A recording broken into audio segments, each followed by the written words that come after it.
오늘도 우리 반가운 얼굴들 만나 뵈서 너무 고맙고 감사합니다. 특별히 우리 서정자 권사님 서울에서 또 이 복되고 좋은 날 오셔가지고 함께 예배드리게 되어 좀더 감사합니다. 1년에 꼭 한 번씩은 뵐게요.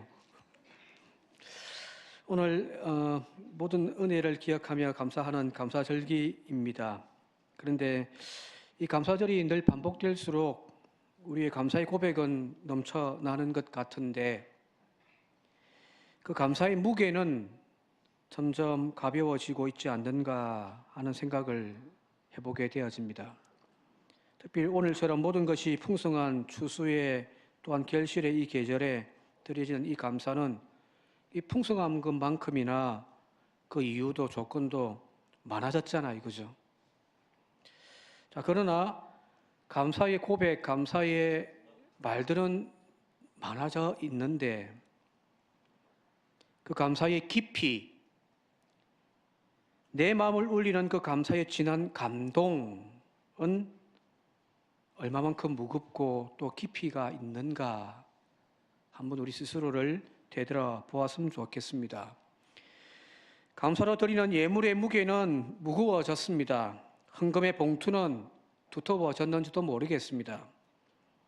그러나 내 영혼의 기쁨, 그 감동은 점점 얇아지고 있지 않는지, 가벼워져 있지는 않는지 한번 이 시간 그냥 형식적으로 드려지는 이 예배가 아니라 진짜 여기 풍성한 것처럼 우리의 영혼도 하나님을 향한 우리의 기쁨도 감사의 농도도 짙어지는 이 날이 되어졌으면 좋겠습니다. 지난 금요 기도회 때 잠시 말씀드렸습니다마는 감사의 고백은 언제나 있습니다. 그런데 막상 우리의 삶이 그 감사의 기도와 감사의 고백만큼 따라가지 못할 때가 많단 말이에요. 예를 들어 봅시다. 식탁에 앉아서 머리를 숙여 두 손 모으고 하나님께 기도합니다. 하나님, 오늘도 일용할 양식 주셔서 감사합니다. 그죠? 그런 기도 다 하시잖아요. 또 입에 맞추고 내려가면은 또 그 기도 하실 건데, 자, 그렇게 하나님 앞에 일용할 양식을 주셔서 감사하다고 기도를 올리고 난 다음에 눈을 뜨고 숟가락을 들어서 밥을 먹는데 밥 먹는 순간부터 밥이 진들다, 짜다, 먹을 게 없다 라는 말로 내뱉어 버린다고 한다면은 오랜 시간 동안 정성스럽게 식사를 준비한 그 상대방에게 감사하는 것이 아니라 불평을 쏟아놓는 거잖아요. 그죠? 과연 이런 우리의 감사 기도를 조금 전까지 기도했잖아요. 하나님, 일용할 양식 주셔서 감사합니다 라고요. 그런데 하나님이 그 기도를 받으실까요? 그런 감사 기도란 오늘 설교 제목처럼 천박한 감사가 아닐까 싶은 생각입니다. 사실 오늘 설교 제목 정하다가 어제 주보 뽑기 전에 우리 부목사님한테 물어봤습니다. 이 제목이 조금 너무 거시기 하지 않냐고. 이렇게 바꿀까 고민도 했습니다. 제목에 설교 제목에 천박한 이런 말이 들어가니까 여러분들 좀 설교 제목이 좀 천박해도 이해해 주시기 바랍니다. 천박하다는 말이 우리말로 그 뜻이 품위가 없고 상스럽다 혹은 수준이 낮고 깊이가 없다라는 그런 의미를 가지고 있잖아요. 그죠? 후자로 이야기한다면은 수준이 너무 얕고 깊이가 없는 상태. 이 천박함이잖아요. 오늘 우리의 감사도 조금 전에 제가 예를 들어서 이야기했던 그 감사 기도도 그런 천박한 기도가 아니겠냔 말이에요. 천박한 자본주의라는 말이 있습니다. 자본주의가 나쁜 것은 아니지요. 그런데 자본주의 중에서도 천박한 자본주의가 문제인 거죠. 인간을 평가하는데 그 사람이 가지고 있는 소유로 평가해버리는 거죠. 가진 자와 가난한 자를 차별하고 가난을 혐오합니다. 자신의 부를 자랑하고 과시를 하기를 좋아한단 말이에요. 그죠? 졸부가 되어져 가지고 막 좋은 집 사고 막 좋은 외제차 타고 다니면서 막 돈도 펑펑 쓰고 다니는 그게 천박한 자본주의 아니겠습니까? 오직 돈을 버는 것만이 목적이 되어져 버리가지고 수단과 방법 가리지 않습니다. 어떤 불법을 저질러서 돈만 벌면 최고라고 생각하는 그런 천박함. 부동산에 투기하고 편법 정려하고 주가 조작하고 고속도로도 자기 집 앞으로 휘게 만들어 버리고, 그죠? 천박하잖아요. 누가 좋아합니까? 또 사람을 돈의 관점으로만 보기 때문에 인간의 그 존엄성, 생명의 가치를 존중하지 않습니다. 오직 돈밖에 없어요. 여전히 산업 현장에서 근로자들이 계속해서 죽어나가고 있는 이 안타까운 현실들이 계속해서 반복되고 있는 것. 최근에 대통령이 지적했듯이 돈을 벌기 위해서 꼭 지출해야 될 그 비용을 아끼기 위해서 하청을 주고 또 하청에 하청을 주다 보니까 누군가의 목숨을 빼앗는 사회적 타살이 근본적으로 해결되지가 않는 거잖아요. 그죠?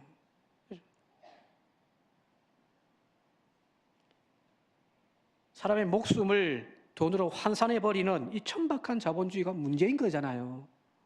그죠? 그런 천박함이 우리 사회를 뿌리채 지금 병들게 만들고 있는 거란 말이에요. 신앙도 마찬가지고 감사도 마찬가지입니다. 단순히 내가 건강하고 평안하고 풍요로운 것에 대한 감사 기도, 오늘 우리가 여기 드려지는 이 감사의 예배가 여러분들 천박한 감사가 되지 않기를 바랍니다. 왜 그럴까요? 그 감사의 중심에는, 그 천박한 감사, 천박한 신앙의 중심에는 무엇이냐면 나만 있기 때문이거든요. 타인에 대한 무관심 속에 이루어지는 그 감사, 그게 천박한 감사일 거라는 말입니다. 예를 들어 볼게요.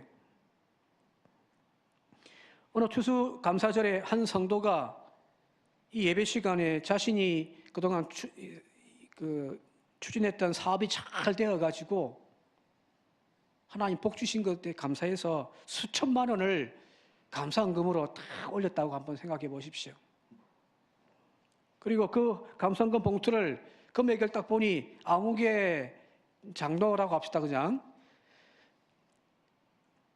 헌금 금액 3천만 원 딱 적혀 있는 봉투를 목사님이 딱 보시고 그 봉투를 딱 들어서 교인들에게 하나님이 이렇게 복 내려주신다고, 여러분도 이런 복 받기를 바란다고 하면서 축복 기도를 해주는데 막 세게 막 축복 기도 해줬다고 한번 생각해 보십시오.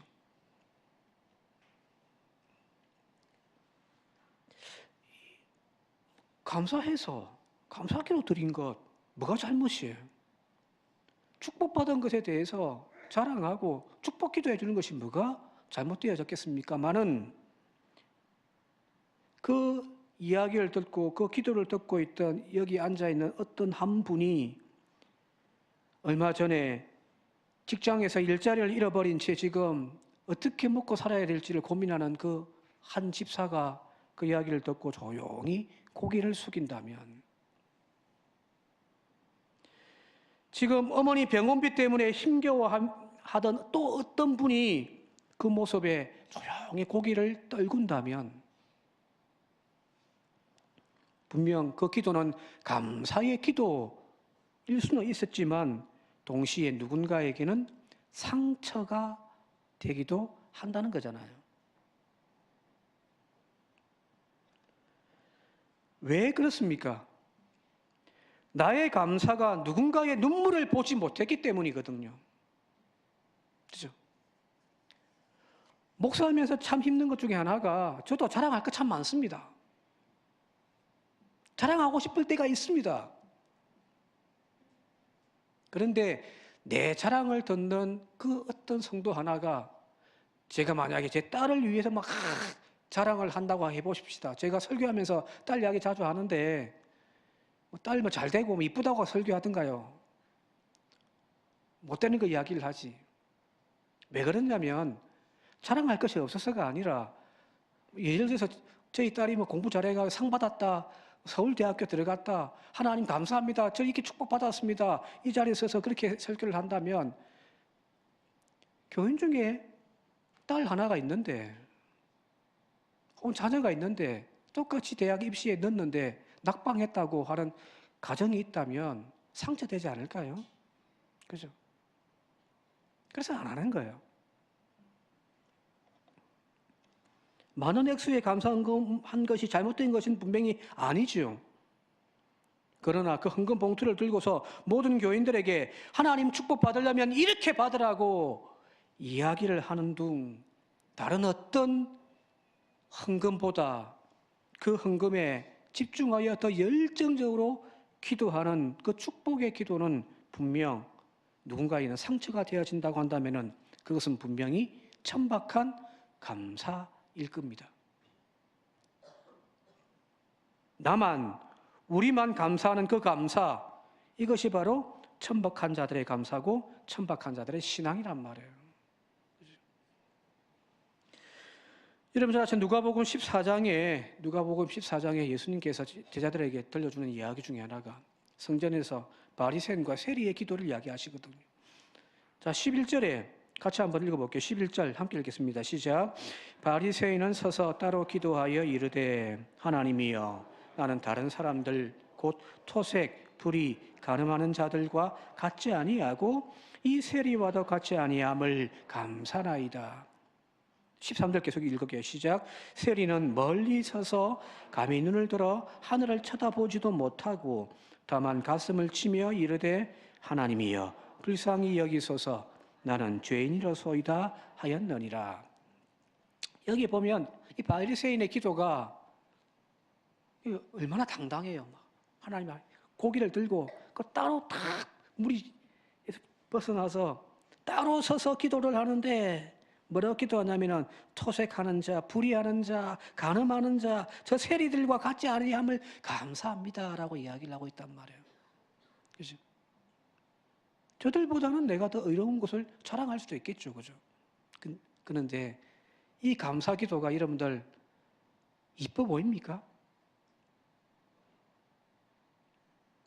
천박하잖아요.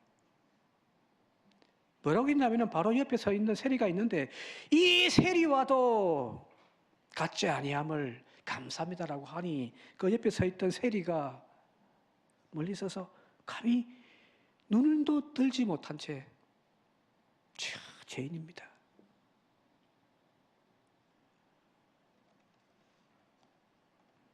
지금 한국 교회가 세상으로부터 비난받는 이유가 바로 이런 천박한 신앙 때문은 아닐까 하는 생각을 가집니다. 천국만 외쳐대고 하나님 나라의 정의를 외면하는 기독교가 되어가고 있기 때문이거든요. 교회의 부흥과 축복을 외쳐대지만 사회의 불평등에는 등을 돌리고 외면하는 자기중심적인 기복신앙이 사람들 눈에 볼 때에는 천박해 보이기가 짝이 없단 말이에요. 그죠?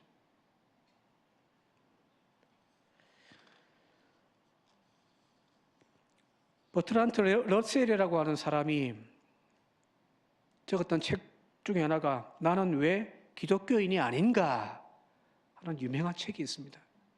거기에 대해 기독교에 대한 것을 신랄하게 비판을 합니다. 기독교 신앙이 도덕적으로 지적으로 인류의 진보를 해방하고 있다.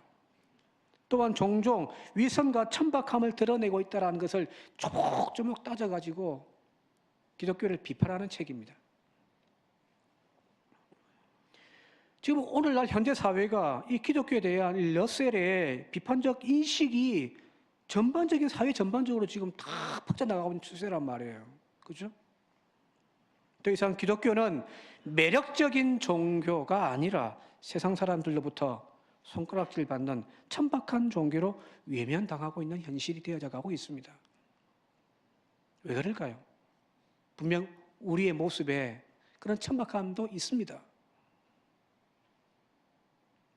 특히 한국 교회의 지금 현실들 바라보면서 그 소수의 한 부류이긴 하지만 그 모습 보면은 예수 믿는 우리조차도 부끄럽잖아요. 그죠? 분명히 반성하고 회개해야 할 대목이 분명히 있습니다. 자, 그럼에도 불구하고 성경 자체가, 기독교 신앙 자체가 그렇게 비난받을 만큼 천박하지는 않거든요.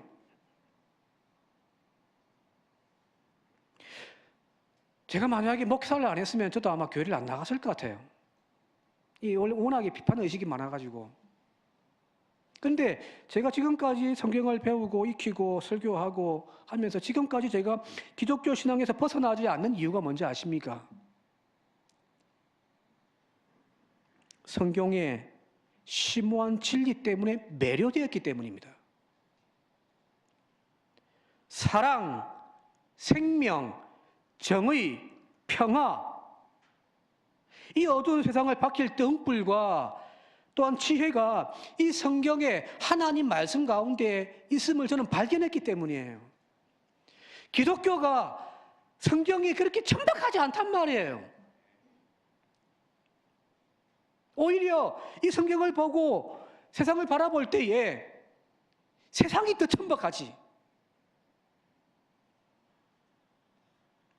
문제는 이것을 발견하지 못하는 그 진리의 샘물을 캐내지 못하고 그냥 표면적으로 문자적으로만 성경을 이해하고 신앙생활하는 그 기독교인들의 그 천박함이 문제인 거지. 성경이 예수님이 하나님이 천박한 것이 아니란 말이에요. 분명합니다. 성경은 진리입니다. 생명이고요. 인류를 구원할 깊은 지혜와 생명샘이 이곳에 있습니다. 저는 그걸 맛보았기 때문에 기독교인이 되어지는 거고 지금도 목사를 하고 있는 거거든요. 오늘 주제인 감사와 관련해서 이 성경도 분명합니다. 우리가 앞서 이야기했던 그런 천박한 감사를 우리에게 가르쳐주고 있지 않거든요. 그 감사에는 나의 기쁨뿐만 아니라 가난한 이웃들과 함께 기뻐하라고 성경은 이야기를 하고 있단 말이에요. 나의 풍요로움만 자랑하고 감사할 것이 아니라 주변에 있는 나약한 자들과 함께 기뻐하라. 그게 성경이에요. 오늘 초막절에 대한 말씀인데 이 초막절에 대한 가르침이 모세오경에 여러 군데 이렇게 반복해서 소개되어져 있습니다. 대표적으로 오늘 본문으로 한 두 개의 본문을 좀 함께 말씀 나누려고 하는데 오늘 읽었던 신명기 16장 또 레위기 23장인데 첫 번째 오늘 신명기 16장의 이 초막절 감사절에 대한 본문의 가장 중요한 대목이 14절입니다. 같이 한번 읽어볼게요. 세 번역입니다. 시작. 당신들은 이 절기에 당신들과 당신들의 아들과 딸과 남종과 여종과 성 안에서 같이 사는 레위 사람과 뜨더리와 고아와 과부까지도 함께 즐거워해야 합니다. 언제요? 오늘 이 예배. 1년의 모든 농사를 다 끝내고 수확하여 풍성함을 감사하는 그 절기에 그 즐거움의 이유를 풍성하게 주신 은혜에 대한 감사이긴 하지만 여기에 14절 붙여가지고 뭐라고 되어 있냐면은 너희 아들과 딸들 너희끼리만 배부른 것에 감사하지 말고 남종 여종 성 안에 있는 레위 사람들 뜨돌이 고아 가부까지도 함께 기뻐할 수 있는 감사이어야 한다는 거예요. 즉 초막절은 이스라엘 사회의 약자들 기억하는 절기였습니다. 나 혼자 받은 축복에 감사하는 그런 절기가 아니란 말이에요. 내 창고에 채워진 풍성함에 감사하기에 앞서서 빈 창고에 고통당하는 이들의 눈물을 기억하는 절기. 그들의 눈물을 닦아주고 그들의 주린 배를 채워줌으로 올려드리는 감사의 절기가 바로 초막절입니다. 그래서 신명기의 이 감사의 절기는 값싸고 천박한 그런 감사의 절기가 아니었다는 거예요. 전에도 한번 말씀드렸는지 모르겠습니다만은 애중원의 우리 이방호 장로님의 얽혀진 이야기 제가 들었던 것 중에 하나가 아침에 탁 일어나서 동네에 옛날에 굴뚝에 연기가 나는지 안 나는지 살폈다라고 하는 그 말씀. 남의 집 굴뚝에 연기 나거나 안 나고가 무슨 상관이 있어요, 그죠? 그런데 오늘 저 집에서 연기가 굴뚝에 연기가 나지 않으면 저 집 오늘 굶겠구나. 그 마음. 여기 애중이잖아요.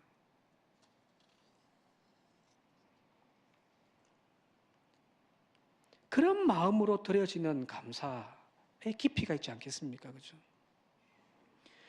어느 교회의 추수감사절마다 교회 앞에, 교회 입구에 과일 상자 하나를 탁 놓아놓는 전통이 있었다고 합니다.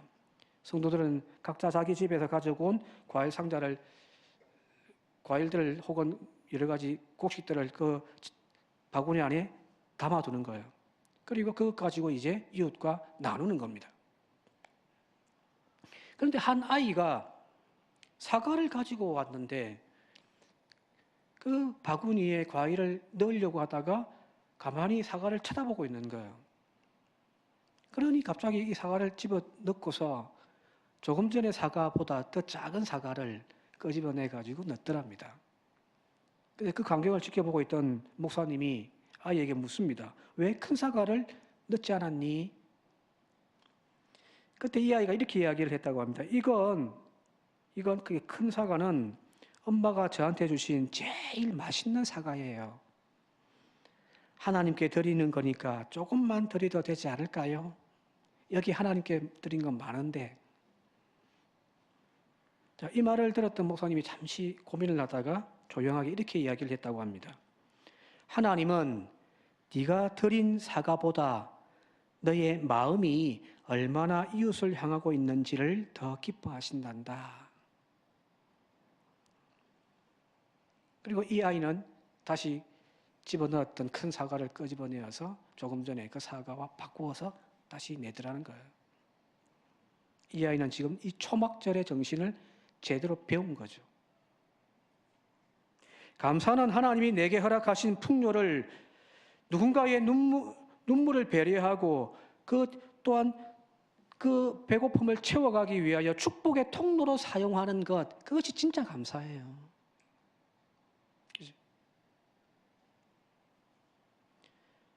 그 감사를 하나님이 기쁘게 받으시지 않겠습니까? 예수님의 말씀처럼 지극히 작은 자 하나에게 한 것이 곧 나에게 한 것이라고 주님은 말씀하셨으니까요. 감사할 이유들 많아서 주님 앞에 목돈 탁 해서 드리는 것도 감사하겠지만 여러분들 우리의 이웃을 살피고 누군가의 눈물을 닦아주는, 그래서 함께 기뻐하는 오늘 이 절기가 되어질 수 있기를 바랍니다. 이 감사의 절기에 풍요만을 기뻐하고 철거하는 것을 넘어서서 우리 사회의 춥고 어두운 곳을 조금 더 따뜻하게 데워가는 그 마음들이 오늘 이곳에 풍성한 온기로 주님 앞에 올려드릴 수 있기를 주님의 이름으로 축원드립니다. 첫 번째, 오늘 신명기 이야기가 그겁니다. 천박한 감사가 되지 않기 위하여 함께 해라. 두 번째는 이제 레위기인데요. 레위기 본문 말씀을 한번 같이 읽어볼게요. 레위기 23장 42절 43절 함께 읽어보겠습니다. 시작. 이래 동안 너희는 초막에서 지내야 한다. 이 기간에 이스라엘 본토 사람은 누구나 초막에서 지내야 한다. 이렇게 하여야 너희 자손이 내가 이스라엘 자손을 이집트 땅에서 인도하여 낼 때에 그들을 초막에서 살게 한 것을 알게 될 것이다. 나는 주 너희의 하나님이다. 레위기 23장에도 똑같은 초막절에 대한 이야기를 하고 있는데 또 조금 다른 결의 이야기를 하고 있단 말이에요.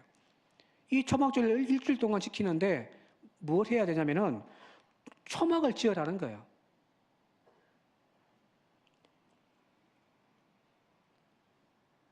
여기서 주석가들이 중요하게 생각하는 것이 단어가 무엇이냐면은 기억이란 단어예요. 자카르란 단어입니다.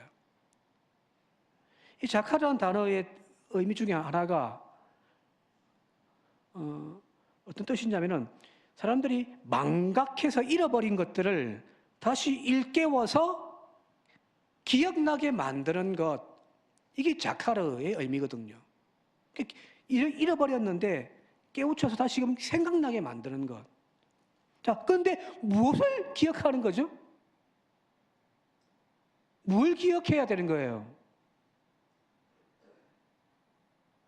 떼먹힌 갯돈? 10월의 마지막 날 밤을 기억하면서 떠나버린 첫사랑? 사실은 저는 10월의 마지막 날에 헤어져가지고 첫사랑과 10월 달만 되면 이 노래가 자꾸 떠오릅니다. 근데 그걸 기억하는 것이 아니란 말이에요. 잊어버렸던 걸 기억나게 하는데 그 기억의 주체가 무엇이냐면 바로 나는 주 너희의 하나님이랬다는 사실이에요. 유대인들이 이 초막절을 지낼 때 먼저 초막부터 짓습니다. 집의 베란다라든지 혹은 마당이든지 얼깃설깃 초막을 지어가지고 일주일 동안 거기서 생활을 한단 말이에요. 이 초막을 지을 때에 이 천정은 뭐 촘촘하게 하지 않습니다. 그냥 나뭇가지 해가지고 덤성덤성 올려가지고 밤에 하늘을 쳐다보면은 달빛이 보일 정도로 그렇게 만들어요. 왜 이렇게 초막을 짓는가? 추석가들이 이렇게 이야기를 합니다. 초막의 불완전함은 하나님의 돌보심 없이는 살 수 없음을 고백하는 것이다. 또 편안함 속에서 인간은 스스로 강해졌다고 스스로 착각한다. 따라서 초막에 허술함이 없다면 이 풍성함의 이 시간에 초막을 짓고 거기에 있지 않는다고 한다면은 감사는 겸손을 잃어버리게 될 것이다.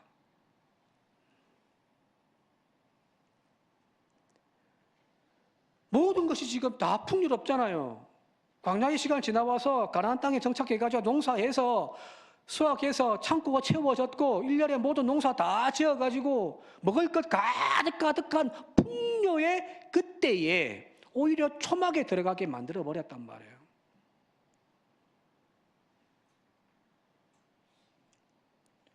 왜 하나님이 이렇게 하셨을까? 바로 그것은 초막절은 풍요의 때일수록 다시 광야의 그 연약함을 기억하라는 거예요. 그 배고프고 힘들었던, 그래서 전적으로 하나님의 은혜가 아니면 살 수 없었던 그 시간을 기억하는 것, 그게 초막절이에요. 그게 오늘 이 자리예요.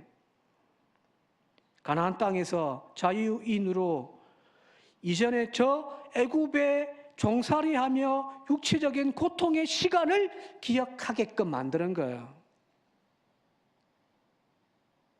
부자 되니까 가난할 때 그 고통 다 잃어버렸잖아요. 지금 누리고 있는 이 풍요로움 뒤에 그때 그 광야의 시간에 배고팠던 그 기억을 다시금 떠올리는 거예요. 그리고 그 고난과 절망의 시간에 나와 함께 하셨고 먹여주셨고 입혀주셨고 인도해 주신 하나님을 잊지 말라는 겁니다. 신명기 8장 제가 읽어드릴게요. 당신들이 배불리 먹으며 좋은 집을 짓고 거기에서 살지라도 또 당신들의 소와 양이 번성하고 은과 금이 많아져서 당신들의 재산이 늘어날지라도 혹시라도 교만한 마음이 생겨서 당신들을 이집트 땅 종살이하던 집에서 이끌어 주신 주 당신들의 하나님을 잃어버리는 일이 없도록 하십시오. 그죠? 이 절기는 풍성하게 주신 은혜를 감사하는 절기는 아니에요. 그러면 풍성하게 받지 못한 사람들은요?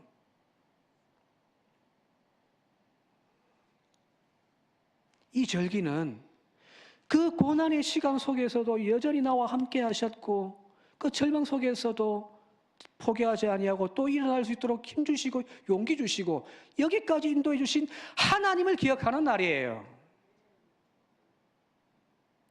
하나님은 언젠가 떠져버리고 지금 여기 있는 이 풍성함만 가지고 자랑하고 감사하는 절기라고 한다면 그게 천박한 감사의 절기란 말이에요. 오늘 우리의 지난 한 해의 시간 속에서도 우리는 광야 같은 시간들이 있었잖아요. 눈물로 새벽을 깨우며 기도했던 날들이 있었잖아요. 길이 보이지 않아서 답답해서 하늘 쳐다보며 하나님 하나님 했던 그 순간들도 있었잖아요.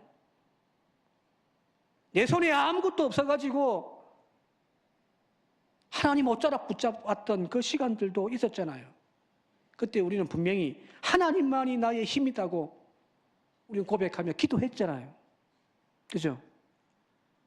그러나 풍요가 찾아오고 내 삶에 평안이 찾아온 이 시간에 우리는 지금 그 하나님을 붙들고 있습니까?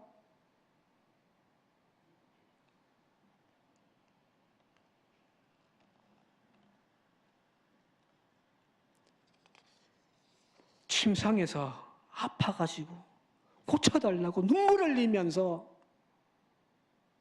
하나님 하나님 불렀던 그 기도에 응답해 주신 하나님 지금도 붙들고 있습니까?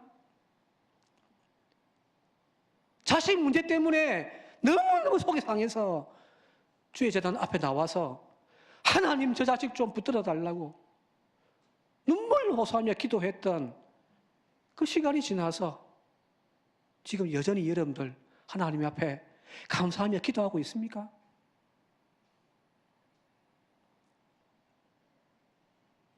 근데 뭘 감사한다고 우리 지금 예배 드리고 있단 말이에요. 그 하나님을 잃어버린 채 하나님 보실 때에 이런 우리의 감사가 천박해 보이는 것은 아닐까요? 대학만 들어가게 해달라고 그렇게 한 해 동안 기도해놓고서 이제 끝나버리면 다 끝난 건가요? 그죠? 그 광야의 그 고통의 눈물의 배고픔의 시절에 그렇게 부르짖고 붙잡았던 하나님 다시 기억하는 날이 바로 오늘 여기 추수감사 주일인 줄 믿습니다. 풍성함을 자랑하는 날이 아니에요.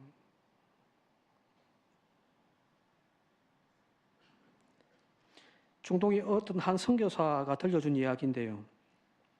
광야의 길을 통과하며 복음을 전하던 시절이 있었습니다. 사막을 그 광야를 수백 킬로 막 걸어서 이제 다니면서 복음을 전가하는 거예요. 한 켤레 신발, 그 신발이 바닥이 구멍이 뚫리고 신발끈이 다 휘어져 가지고 몇 번이나 갈아든 그 신발, 낡은 신발에 그 신발 신고 복음 전가하러 다닌 거예요. 그리고 세월이 좀 지나가지고 여기저기 교회도 생기고 믿는 사람들이 많아졌습니다. 그리고 이제 이런저런 후원이 늘어나기 시작하면서 선교 센터까지 세웠습니다. 삶이 안정되어지고 목회도 이제 조금 안정되어진 거죠. 그때 주변의 사람들이 이 선교사에게 뭐라고 이야기하냐면은 그 낡은 신발 이제 좀 버리세요. 선교사님, 우리가 좋은 신발 사드릴게요.